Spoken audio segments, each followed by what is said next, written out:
মুসলিম মিশকাতের ৬৪ নম্বর পৃষ্ঠার বর্ণনা। عن معاوية رضي الله عنه قال سمعت رسول الله صلى الله عليه وسلم المؤذنون أطول الناس أعناق يوم القيامة। হযরত মুআবিয়া রাদিয়াল্লাহু আনহু বলেন, আমি রাসূল সাল্লাল্লাহু আলাইহি ওয়াসাল্লামকে বলতে শুনেছি, কিয়ামতের দিন মুয়াজ্জিনগণের গাড় হবে মানুষদের মধ্যে সবচাইতে লম্বা।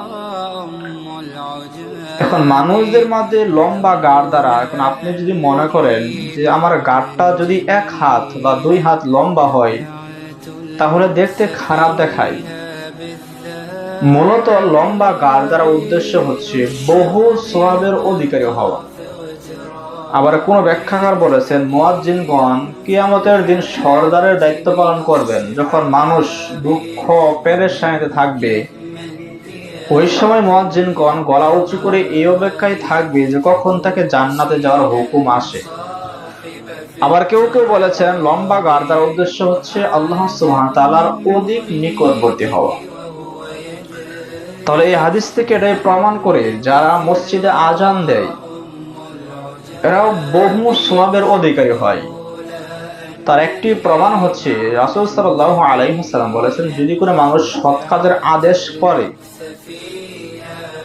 ওই আদেশের পরে ওই ব্যক্তি যদি ওই সৎ কাজটা করে, যেমন ভাবে আপনি নামাজে আসলেন, একজনকে বললেন সালাতের কথা, সেও মসজিদে আসলো, নামাজ পড়লো, ওই ব্যক্তি নামাজ আদায় করে যে পরিমাণ নেকি হয়, আপনি তাকে সৎ কাজের আদেশ করলেন, মসজিদে নিয়ে আসার কারণে আপনাকেও আল্লাহ সুবহানাহু ওয়া তাআলা সেই সমপরিমাণ নেকি দান করবেন। সুবহানাল্লাহ। তাহলে বোঝা যায় আজান হচ্ছে একটি সৎ কাজ। যখন মুয়াজ্জিন মাইকের মাঝখানে আজান দেয়, এই আজানের ধ্বনি শুনে, শব্দ শুনে যত মানুষ মসজিদে আসবে সকল মানুষ সালাত আদায় করলে যে পরিমাণ নেকি হয়, মুয়াজ্জিনের আমল নামায় আল্লাহ রাব্বুল আলামিন সেই পরিমাণ নেকি দান করে। সুবহানাল্লাহ। তাহলে আমরা বুঝতে পারলাম মুয়াজ্জিনগণ আজানের মাধ্যমে বিশাল বহু সওয়াবের অধিকারী লাভ করবেন। অন্যত্রে বুখারী মিশকাতের ৬৬ নম্বর পৃষ্ঠার বর্ণনা যে আবু সাঈদ খুদরি রাদিয়াল্লাহু আনহু হতে বর্ণিত, তিনি বলেন রাসূল সাল্লাল্লাহু আলাইহি ওয়াসাল্লাম বলেছেন, যে কোনো মানুষ, জিন অথবা অন্য কিছু মুয়াজ্জিনের আওয়াজের শেষ শব্দটুকু শুনবে, আওয়াজটুকু শুনবে, কিয়ামতের দিন সে তার জন্য সাক্ষী দিবে।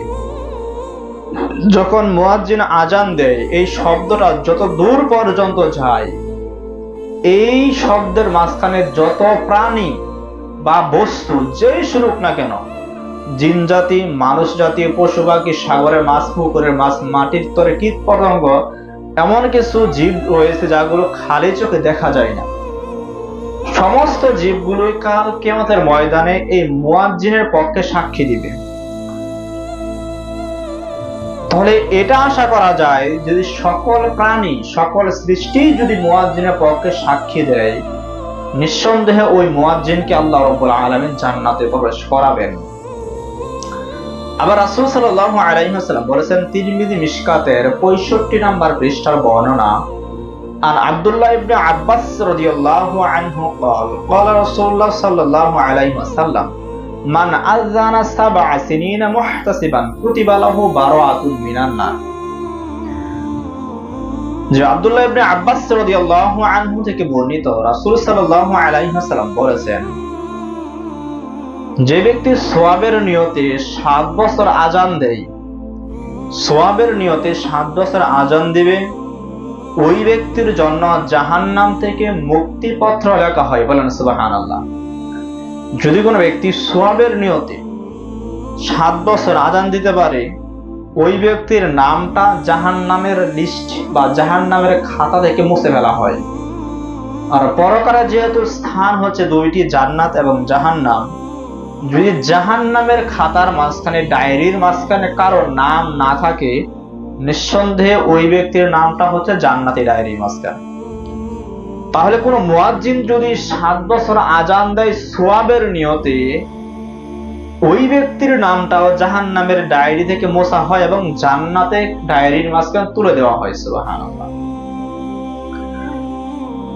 অন্যত্রে আবার আবু দাউদ মিশকাতের ৬৬ নম্বর পৃষ্ঠার বর্ণনা যে আব্দুল্লাহ ইবনে আমর রাদিয়াল্লাহু আনহু থেকে বর্ণিত, এক ব্যক্তি রাসূল সাল্লাল্লাহু আলাইহি ওয়াসাল্লামকে বলল, ইয়া রাসূলুল্লাহ, হে আল্লাহর রাসূল, মুয়াজ্জিনগণ তো আমাদের মাঝে অধিক ফজিলত লাভ করছেন, অধিক নেকি লাভ করছেন। কেননা আযান দিলে যত মানুষ সালাতের জন্য আসে সকল মানুষের নেকি সমপরিমাণ তার আমলনামায় দেওয়া হচ্ছে। মুয়াজ্জিনগণ তো আমাদের থেকে অনেক বেশি নেকি উপার্জন করছে। তখন আল্লাহ রাসূল সাল্লাল্লাহু আলাইহি ওয়াসাল্লাম বললেন, তুমিও বলবে মুয়াজ্জিনগণ যেরূপ বলে থাকে। মুয়াজ্জিন যখন বলবে আল্লাহু আকবার, তুমিও বলবে আল্লাহু আকবার। মুয়াজ্জিন বলবে আশহাদু আল্লা ইলাহা ইল্লাল্লাহ, তুমিও সাথে সাথে তাই বলবে। মুয়াজ্জিন বলবে আশহাদু আন্না মুহাম্মাদুর রাসূলুল্লাহ, তুমিও সাথে সাথে তাই বলবে। সুতরাং মুয়াজ্জিন যা বলে তুমিও তা বলবে। যখন মুয়াজ্জিন আজান শেষ করবে তখন তুমি আল্লাহ সুবহানাহু ওয়া তাআলার নিকট দোয়া করবে, তোমাকেও তাও দেওয়া হয়। সুবহানাল্লাহ।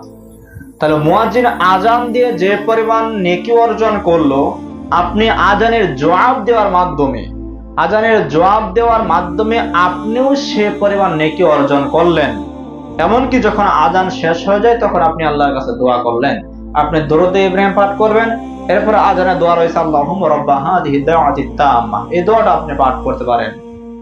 এর বদৌলতে আল্লাহ সুবহানাহু ওয়া তাআলা মুয়াজ্জিনকে যে পরিমাণ নেকি দেয়, আপনার আমলনামা আল্লাহ সুবহানাহু ওয়া তাআলা সেই পরিমাণ নেকি দান করবে। সুবহানাল্লাহ।